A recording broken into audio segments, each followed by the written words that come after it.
reflexão da palavra, e eu queria te convidar você a abrir aí a sua Bíblia em 2 aos Coríntios. Nós vamos ler um texto que está registrado nesse capítulo de número 11 de 2 aos Coríntios. Nós vamos ler a partir do verso de número 20.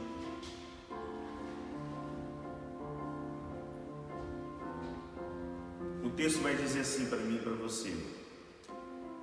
2 aos Coríntios, capítulo 11, verso número 20. Pois se alguém vos escraviza, se alguém vos devora, se alguém vos prende, se alguém vos exalta, se alguém vos fere em rosto, vós o suportais. Desonrosamente digo, como se nós fôssemos fracos. Mas, em que alguém se faz ousado, com insensatez fala, também sou ousado. São hebreus? Eu também. São israelitas? Eu também. São sementes de Abraão? Eu também. São obreiros de Cristo? Falo como louco. E eu mais ainda. Em trabalhos, muito mais. Em cadeias, muito mais. Em surras, sem medida. Em ameaças de morte, muito mais. Dos judeus recebi 5 vezes 40 açoites menos 1. 3 vezes fui açoitado com varas. 1 vez apedrejado. 3 vezes em naufrágios. 1 noite e 1 dia fiquei no abismo. Em viagens, muitas vezes em perigos de rios, em perigos de ladrões, em perigos de compatriotas, em perigos gentios, em perigo na cidade, em perigo no deserto, em perigo no mar, em perigo entre os falsos irmãos, em obras e fadigas, em vigílias diversas vezes, em fome e sede, em jejuns, muitas vezes em frio e nudez. Além dessas coisas de fora, pressões diárias sobre mim, o cuidado com todas as igrejas. Quem enfraquece, que eu também não enfraqueça. Quem se escandaliza, que eu também não me abrase. Se gloriar é preciso, eu me gloriarei nas minhas fraquezas. O Deus e Pai do Senhor Jesus, que é bendito para todos sempre, sabe que não estou mentindo. Em Damasco, o que governa sobre o rei Aretas, guardava a cidade dos damascenos para me prender. E por uma janela, em um cesto, me desceram através do muro. Assim escapei das suas mãos. Pai, obrigado, essa é a tua palavra, que o Senhor possa falar conosco por intermédio dela, que o Senhor possa, Deus, compartilhar os nossos corações, Deus, a tua vontade, o teu querer, que essa palavra, ela possa nos falar de uma maneira poderosa, de uma maneira gloriosa aos nossos corações, em nome do teu Filho, Jesus Cristo. Aleluias, glória a Deus. Queridos, se eu fosse dar um tema para essa mensagem, para essa pregação, seria: todo cristão, ou melhor dizendo, a igreja do Senhor Jesus, ela corre perigo. Nós estamos vivendo esses dias onde tanto tem se falado deste coronavírus, tanto tem se falado deste Covid-19, e eu até às vezes tento não falar deste assunto, eu até tento não mencionar esse assunto, mas nós estamos vivendo este momento, nós estamos vivendo, nós ligamos a televisão, nós estamos ouvindo falar sobre isso, ligamos o rádio, estamos ouvindo falar sobre isso, nós vamos para as mídias, para as redes sociais, está falando sobre isso, e eu fico pensando no papel da igreja nesses dias. Muitos cristãos atemorizados, muitos cristãos com medo, e quando nós voltamos para o nosso manual de fé, de regra, de prática, que é a Bíblia, que é a palavra do Senhor, nós vamos perceber que a igreja, por todo o contexto dela, não colocando apenas a partir do momento da igreja, mas todo aquele que professou e professa a fé em Cristo Jesus, e até mesmo no Antigo Testamento, o povo de Deus, antes da vinda de Jesus, os hebreus, eles enfrentavam perigos, eles viviam em situações de perigos e de adversidades. Isso não é um cenário atípico para a igreja, e nós estamos colocando como se fosse um cenário atípico. Eu penso que isso é algo que nos deve levar a uma reflexão, uma autoanálise do nosso posicionamento como igreja, porque a igreja nunca se preocupou com isso. A igreja, de verdade, ela nunca se assustou com essas coisas, porque ela sempre esteve em perigo. Os servos do Senhor sempre estiveram de perigo de uma forma ou de outra. Nós vimos aqui o apóstolo Paulo falando que ele esteve em perigo em diversas situações, em viagens, perigo de ladrões, perigos de compatriotas, perigos de gentios, perigos na cidade, perigos no deserto, perigos no mar, perigo entre os falsos irmãos. Então, assim, ele coloca de uma maneira muito clara, muito específica, que de um jeito ou de outro nós estamos em perigo. E Jesus, quando ele disse para o Pai, ele fez a oração ao Pai, ele disse: não peço que os tire do mundo, mas que os livre do mal. E ele vai dizer em João 16:33: no mundo tereis aflições, mas tende bom ânimo, eu venci o mundo. Querido, Deus, ele não nos isenta dos perigos. Ele, pelo contrário, ele nos alerta que nós veremos perigos, que nós passaremos por situações de perigos. Então hoje nós estamos colocando esse Covid-19, esse coronavírus, como uma situação muito atípica na história da igreja. E eu posso dizer para os irmãos, e não sei se isso vai te consolar, talvez isso te traga até mais apavoramento, mas eu preciso te dizer a verdade, porque o meu papel é de trazer a verdade. Amados, isso é só o princípio. A Bíblia diz em Mateus 24, no capítulo 24 de Mateus, que isso é o princípio das dores. Ou seja, muita coisa tem para acontecer, muita coisa ainda nós vamos ouvir falar. O capítulo de Mateus 24 vai falar de sinais dos fins do tempo, vai falar sobre rumores de guerra, vai falar de guerras, vai falar de fomes, de peste, pestilências, terremotos, maremotos, ou seja, situações as mais diversas que irão acontecer mundialmente. E então, por onde nós estivermos, por onde nós passarmos, mesmo que cesse essa pandemia do coronavírus, do Covid-19, querido, vai surgir uma outra situação, seja na economia do país, seja dentro do contexto religioso, também uma perseguição religiosa. Nós podemos esperar isso a qualquer momento, porque são coisas que virão acontecer. Por mais que nós venhamos tentar lutar contra isso, querido, nós precisamos estar preparados para isso. Nós precisamos nos preparar pelo que vem pela frente. E a igreja, ela não se intimida diante dessas questões.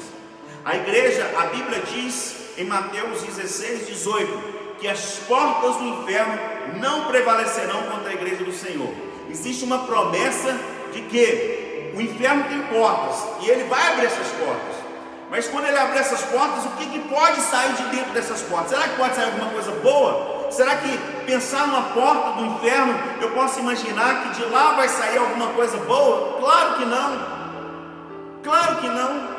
Então, mas eu preciso entender que o que vai sair de lá não vai prevalecer contra a igreja, porque as portas do inferno não prevalecerão contra a igreja. Então não importa, querido, se isso vai sair de dentro da política, não importa se isso vai sair dentro do contexto religioso, não importa de onde vai sair.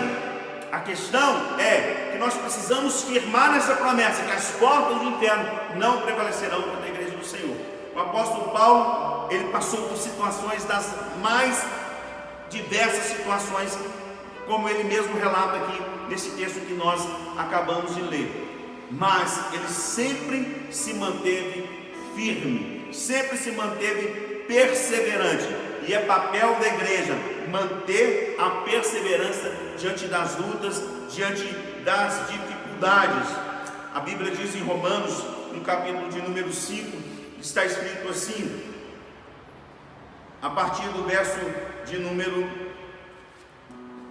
3: não somente isso, mas também nos gloriamos nas tribulações, sabendo que a tribulação produz perseverança, e que a perseverança, experiência, e a experiência, a esperança. Ora, a esperança não traz confusão, porque o amor de Deus está derramado em nossos corações pelo Espírito Santo que nos foi dado.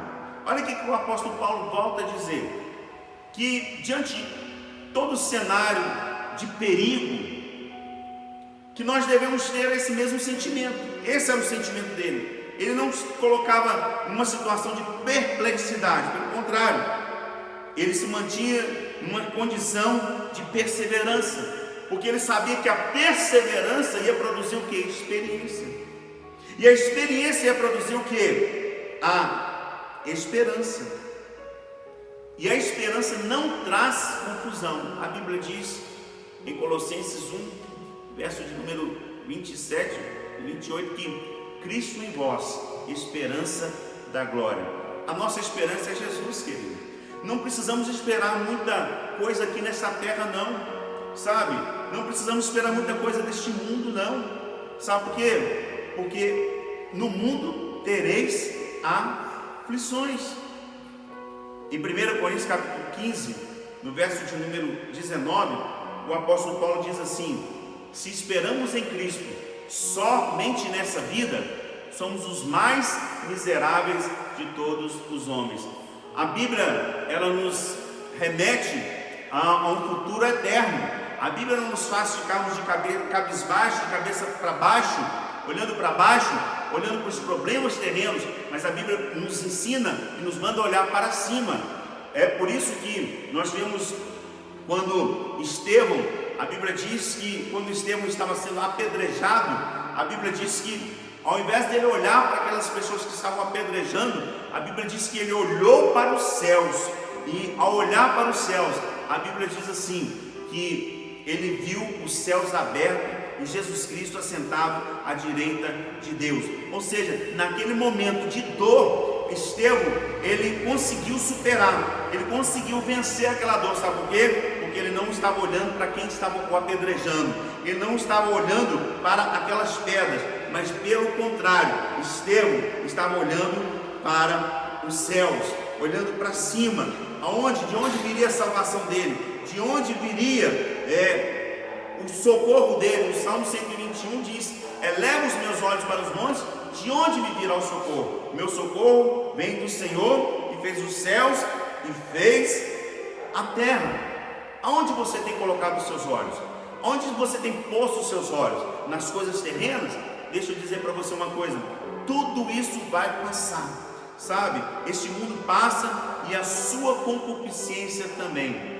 Mas olha, querido, deixa eu dizer para você uma coisa: a nossa promessa, o nosso reino é eterno. Nós temos que olhar para os céus, porque de lá que vem o nosso Salvador.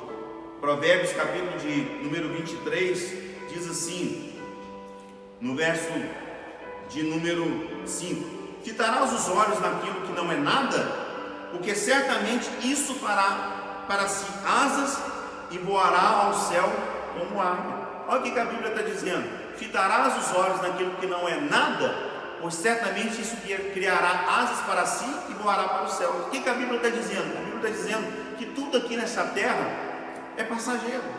Nós ficamos às vezes ali focados em coisas que nós não deveríamos ficar focados, e esquecemos daquilo que é o principal, daquilo que é promessa, que é o reino dos céus.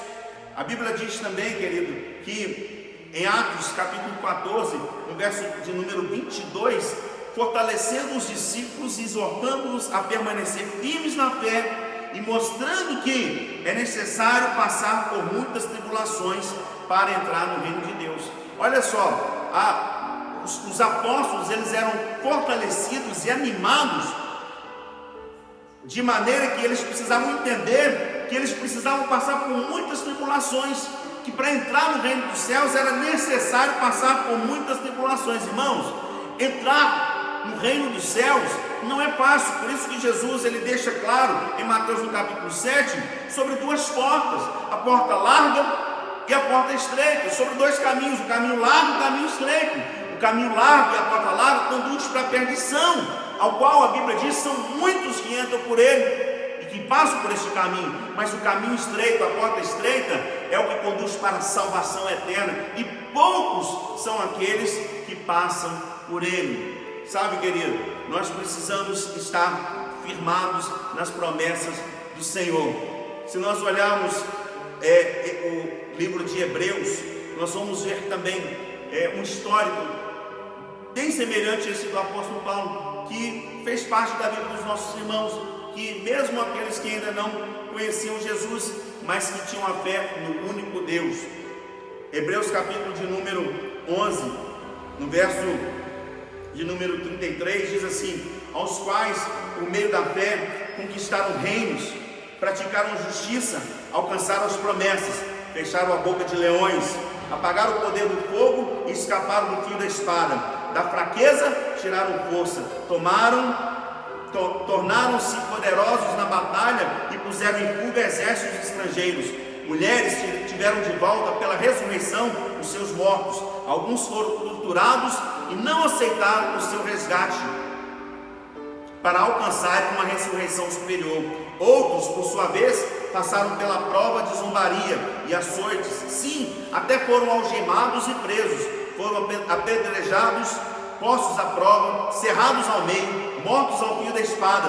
Andaram errantes, vestidos de peles de ovelhas e de cabras, necessitados, afligidos, maltratados, homens dos quais o mundo não era digno.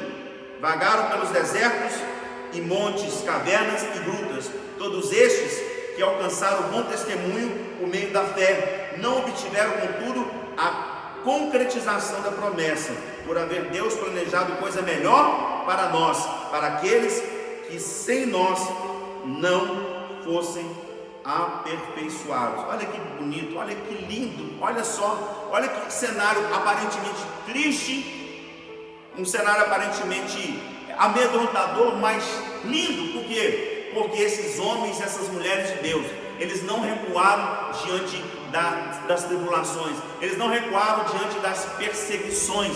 A Bíblia diz também em 2 Timóteo capítulo 3, verso 12, que aqueles que querem seguir a Cristo piamente padecerão perseguições. Irmãos, seguir a Cristo de qualquer jeito, de qualquer maneira, relaxadamente, nós não vamos ter perseguição. Sabe por quê? Porque o inimigo não vai se importar com isso. Nós não somos ameaça do inimigo. Mas se nós decidimos realmente seguir a Cristo piamente, sinceramente, verdadeiramente, honestamente, com fidelidade, com sinceridade, com compromisso, a Bíblia diz que nós vamos padecer perseguições. A Bíblia não nos isenta disso. Nós seremos perseguidos de uma maneira ou de outra, como o apóstolo Paulo diz, até entre os falsos irmãos. O apóstolo Paulo coloca uma classe lá de perigo entre falsos irmãos, ou seja, pessoas que estão no nosso meio, que parecem ser irmãos, parecem ser cristãos, mas no entanto não são, vão nos perseguir. Perigos entre patriotas, ou seja, ele fala perigos no meio da pátria dele, com pessoas da mesma pátria, da mesma nacionalidade. Perigos, ele vai dizer também no deserto, perigos de fome, perigos de nudez, tantos perigos. Mas olha só aqui em Hebreus, olha, eles não recuaram diante das ameaças, eles não recuaram diante das perseguições. Fecharam a boca de leões, apagaram o fogo pelo poder do Senhor, escaparam do fio da espada, da fraqueza tiraram força, foram poderosos nas batalhas. Hoje nossa batalha é espiritual. Puseram em fuga exércitos estrangeiros. Alguns foram torturados e não aceitaram o seu resgate para alcançar uma ressurreição superior. Outros, por sua vez, pela prova de zombaria, são é um tipo de perseguição também, que as pessoas zombarem da nossa fé, escarnecer da nossa fé, açoites. Outros foram algemados e presos. outros apedrejados, postos à prova, cerrados ao meio, mortos ao fim da espada, andavam errantes, vestidos de peles de ovelhas e de cabras, necessitados, afligidos e maltratados. E aqui, homens dos quais o mundo não era digno. Irmãos, esse mundo, esta terra, não é digno de nós, não é digno da igreja do Senhor Jesus. Por isso que nós seremos perseguidos, sim. Não pense que não vai ser. Nós estamos caminhando para isso. A qualquer momento haverá uma perseguição sobre a igreja. Essa quarentena já é uma perseguição para a igreja, porque se os irmãos não sabem, mas uma das maneiras do comunismo se implantar, se estabelecer, é criando um domínio. Existe o totalitarismo, que é o comunismo, quando ele se estabelece total. Aí nós não temos controle de nada na nossa vida, nada, nem do que você vai vestir, porque quando o comunismo totalitarista ele se estabelece, ele governa a nossa vida, as nossas finanças, governa a nossa família, nós não temos direito de nada.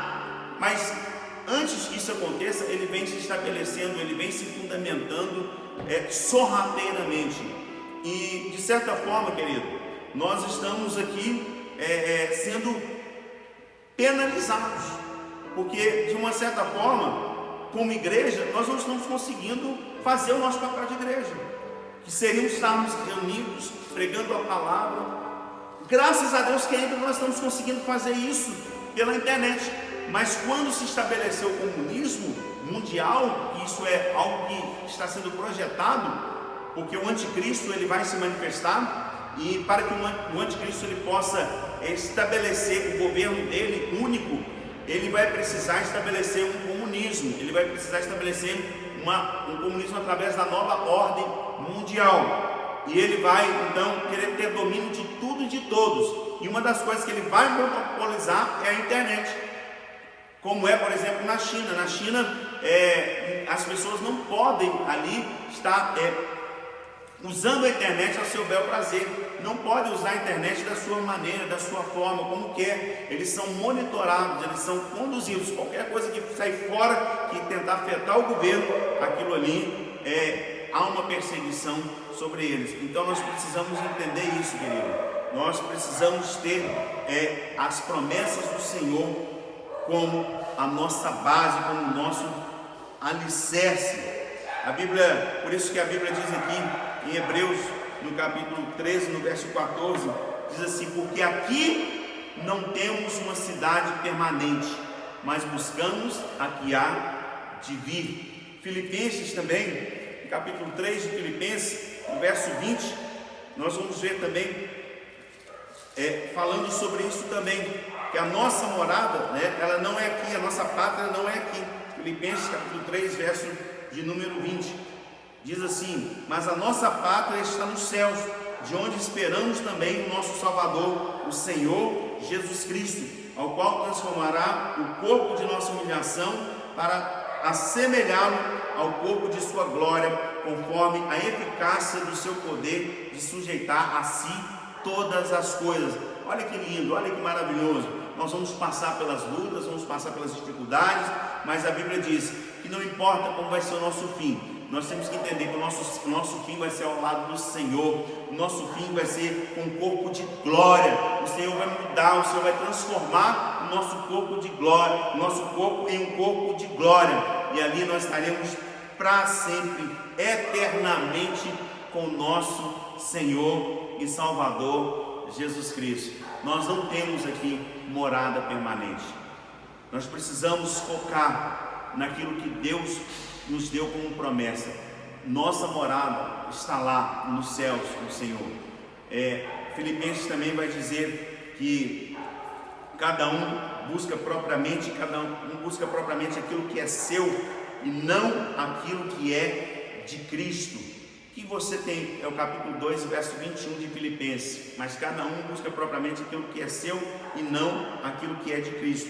O verso 16 do capítulo 3 diz assim, do verso 17 diz assim: irmãos, sede os meus imitadores e vede os que andam segundo o modelo que tendes em nós, pois muitos andam como inimigos da cruz de Cristo, dos quais eu repetidas vezes vos dizia, e ainda com lágrimas tenho dito, cujo fim é a perdição, cujo Deus é o estômago, cuja glória é para a vergonha deles, pois só se ocupam, só pensam nas coisas terrenas.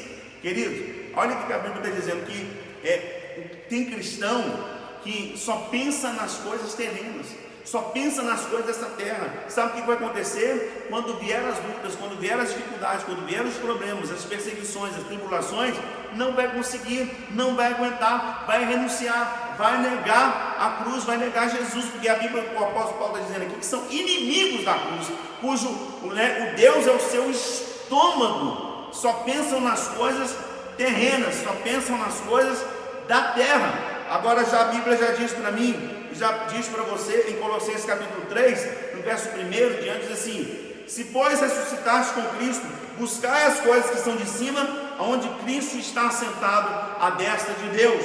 Pensai nas coisas que são de cima e não nas que são da terra, pois estáis mortos e a vossa vida está escondida com Cristo em Deus.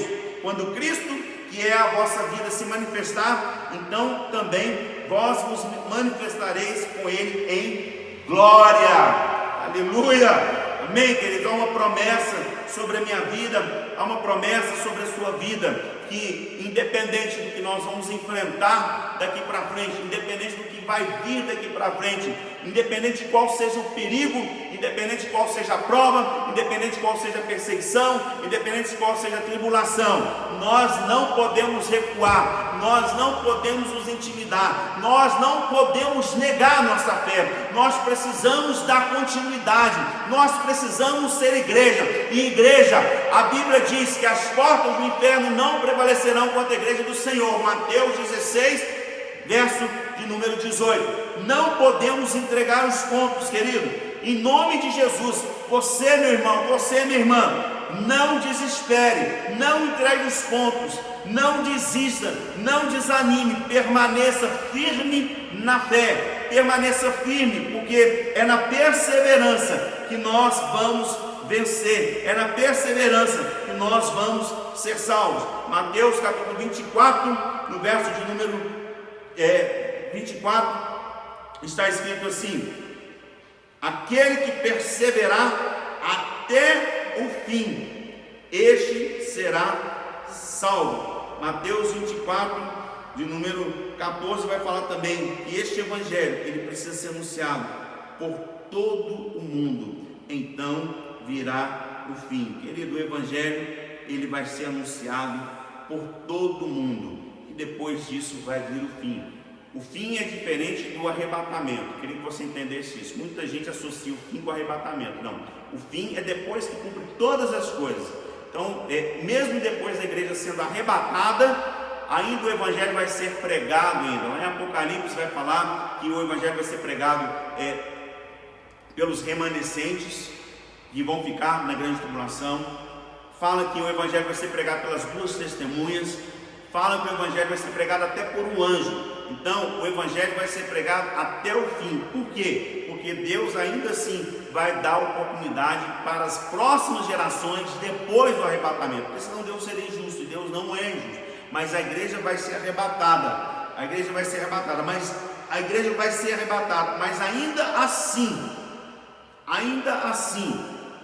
nós teremos tempos difíceis, onde a Bíblia diz que é o princípio das dores, ou seja, não é ainda o ápice das dores. O que é o ápice das dores? É a grande tribulação, é quando o anticristo vai, depois de 3 anos e meio do reinado dele, ele vai se manifestar, e ali haverá a grande tribulação, haverá uma perseguição feroz contra aqueles que ficarem, e também haverá também o juízo de Deus, que será derramado também neste tempo também, onde nós vemos lá em Apocalipse, falando dos selos, falando que serão abertos.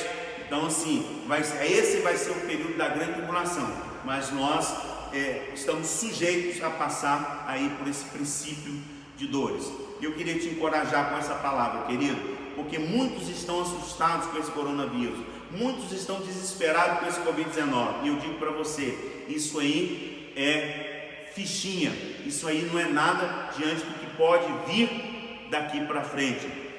O mundo está se preparando para receber esse governante mundial. Ele está sendo pedido, ele está sendo aclamado pelas lideranças. E vai acontecer esse tempo, vai acontecer esse momento. Mas a igreja precisa estar em alerta. A igreja precisa estar ser despertada quanto isso. O apóstolo Paulo vai dizer em Efésios: desperta tu que dormes, e Cristo te iluminará. Ele diz também em Coríntios que nós não somos da noite, mas nós somos do dia.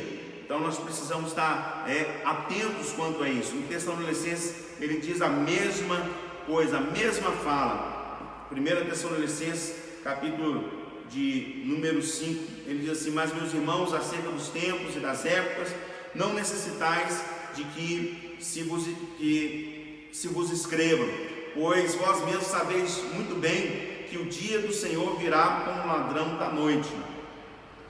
Quando andarem dizendo a paz e segurança, então lhes sobrevirá repentina destruição, como as dores de parto àquela que está grávida, e de modo que nenhum escaparão. Mas vós, irmãos, já não estáis em trevas, para que esse dia vos surpreenda como um ladrão. Todos vós sois filhos da luz e filhos do dia. Não somos da noite nem das trevas. Não durmamos, pois como os demais, mas vigiemos e sejamos sóbrios. Pois os que dormem, dormem de noite, e os que se embriagam, embriagam-se de noite. Nós, porém, que somos do dia, sejamos sóbrios, revestindo-nos de toda a couraça da fé e do amor, e tendo por capacete a esperança da salvação. Pois Deus não nos destinou para a ira, mas para alcançar a salvação por nosso Senhor Jesus Cristo. Oh, aleluias! Que morreu por nós, para que quer vigiemos, quer dormemos, vivamos juntamente com Ele. Pelo que exortai-vos uns aos outros e edificai-vos uns aos outros, como também estáis fazendo. O apóstolo Paulo ele vai pedir que nós venhamos exortar uns aos outros com esse tipo de palavra. A palavra que nos chama para um alerta, a palavra que nos desperta, que quer nos acordar, que não nos deixa ser uma igreja que está dormindo, como lá a parábola das virgens, das prudentes e das nécias, daquelas que estavam acordadas, que estavam com seu recipiente, com as suas lâmpadas cheias do óleo, e aquelas que estavam dormindo, quando assustaram, já não dava mais tempo para poder mudar a situação. Amados, nós não somos da noite. Em Romanos capítulo de número 13, ele diz assim, no verso 11: e fazer isto, conhecendo o tempo, já é hora de despertarmos do sono, porque a nossa salvação está agora mais perto de nós do que quando aceitamos a fé. A noite é passada, o dia é chegado. Rejeitemos, pois, as obras das trevas e vistamos das armas da luz. Andemos honestamente como de dia, e não em glutonarias, nem em bebedices, nem em orgias e dissoluções, nem em contendas e inveja. Antes, revestivos do Senhor Jesus Cristo, e não tenhais cuidado da carne em suas concupiscências. Olha o que o texto diz, para a gente estar encerrando. E fazer isso, conhecendo o tempo. É hora de despertarmos o nosso sono, porque a nossa salvação está agora mais perto do que quando nós aceitamos a fé. O apóstolo Paulo, ele está dando uma palavra de despertamento para a igreja. Ele está dizendo que a igreja está dormindo. Ele está dizendo que a igreja está num sono profundo, e ela não está vendo o tempo, ela não está fazendo a leitura das coisas. Queridos, olhem para as coisas que estão acontecendo mundialmente. Essas questões elas não estão afetando só o Brasil. Precisamos fazer uma leitura do tempo que nós estamos vivendo, para que nós possamos entender que é hora da igreja despertar, é hora da igreja acordar. Não dá mais para ficar dormindo, não dá mais para ficar no sono profundo, porque a nossa salvação está mais perto do que quando nós aceitamos a fé. Ou seja, Jesus a qualquer momento está chegando. Eu tenho recebido alguns vídeos e eu vou estar depois fazendo no meu canal lá, vou estar passando esses vídeos e comentando sobre eles, de prenúncios da vinda do anticristo. Um rabino de Israel, eu não sei o nome dele completo, mas não é Gladstone, né? Me parece, tenho que confirmar. Ele menciona que o anticristo provavelmente ele seria apresentado ao mundo em 2021 e que Israel já estava esperando o Messias para essa Páscoa de 2020. O que significa? Deixa eu passar rapidamente, não tenho mais tempo, mas rapidamente para vocês entenderem. Israel, como eles não aceitavam Cristo como o Messias, eles sempre esperaram o Messias. A palavra Messias significa Salvador. Então eles não reconheceram Jesus como o Messias dele, e onde a Bíblia diz assim, que eles não aceitaram Jesus, mas não aceitaram que vai vir no seu próprio nome. Então eles ainda estão aguardando esse Messias, e esse Messias vai ser o anticristo. O anticristo vai vir com uma solução de paz, um acordo de paz entre Israel e Palestina, e eles vão venerar este homem, vão tê-lo como seu salvador. Porém, depois de 3 anos e meio, ele vai realmente manifestar quem ele é e vai levantar uma perseguição brutal contra Israel. E esse rabino, ele disse que Israel estava esperando que fosse agora na Páscoa que esse Messias iria se apresentar. Esse Messias é o anticristo, mas eles acreditam que até 2021 ele vai ser apresentado para o mundo. Então, querido, eu quero dizer para vocês uma coisa: o arrebatamento da igreja está muito próximo, está muito perto. Os sinais apontam, como diz aqui o apóstolo Paulo, já é tempo, de nós despertarmos do sono e conhecermos o tempo, porque a nossa salvação está muito mais perto do que quando nós aceitamos a fé. Olhe para essas questões que estão acontecendo, não fique olhando, veja sim que existem questões políticas, mas até a política ela está favorecendo todo esse acontecimento. A política vai trabalhar também em favor do acontecimento dessas coisas, porque esse governante ele vai também liderar politicamente sobre o mundo. Que Deus abençoe sua vida em nome de Jesus. E a palavra que eu deixo para você é uma palavra de esperança, como diz aqui o apóstolo Paulo. Nós venhamos exortar uns aos outros, edificar uns aos outros, trazendo esperança. E a nossa esperança, querido, a esperança que eu deixo para você não é de um mundo melhor, não é de que essa terra vai mudar. Não, sim, nós vamos viver esse tempo depois do milênio, depois de 1000 anos, depois que a igreja for arrebatada, depois que Jesus voltar com a igreja glorificada, e aí ele exterminar, aí nós vamos viver um tempo de paz, de alegria aqui na terra, que vai ser novos céus e nova terra. Mas antes disso, não posso dar essa esperança para os irmãos. Amém, queridos? Que Deus abençoe em nome de Jesus. E a esperança nossa pátria não é daqui, nossa terra não é daqui, nós não temos morada aqui permanente. Pare de pensar nas coisas terrenas, comece a buscar as coisas do alto, as coisas celestes, em nome de Jesus. Amém.